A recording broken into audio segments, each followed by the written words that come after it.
জয় যিশু।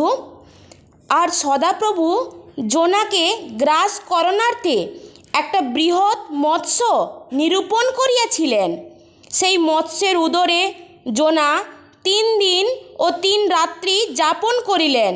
তখন জোনা এই মৎস্যের উদরে থাকিয়া আপন ঈশ্বর সদাপ্রভুর নিকটে প্রার্থনা করিলেন।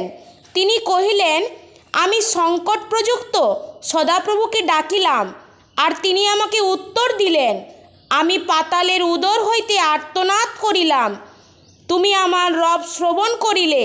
তুমি আমাকে অগাধ জলে সমুদ্র গর্ভে নিক্ষেপ করিলে, আর স্রোত আমাকে বেষ্টন করিল। তোমার সকল ঢেউ, তোমার সকল তরঙ্গ আমার উপর দিয়া গেল। আমি কহিলাম, আমি তোমার নয়নগোচর হইতে দূরীভূত, তথাপি পুনরায় তোমার পবিত্র মন্দিরের দিকে দৃষ্টিপাত করিব। জলরাশি আমাকে ঘেরিল, প্রাণ পর্যন্ত উঠিল, জলধি আমাকে বেষ্টন করিল, মৃগাল আমার মস্তকে জড়াইল। আমি পর্বতগণের মূল পর্যন্ত নামিয়া গেলাম, আমার পশ্চাদে পৃথিবীর অগল সকল চিরতরে বদ্ধ হইল। তথাপি হে আমার ঈশ্বর সদাপ্রভু, তুমি আমার প্রাণকে কূপ হইতে উঠাইলে।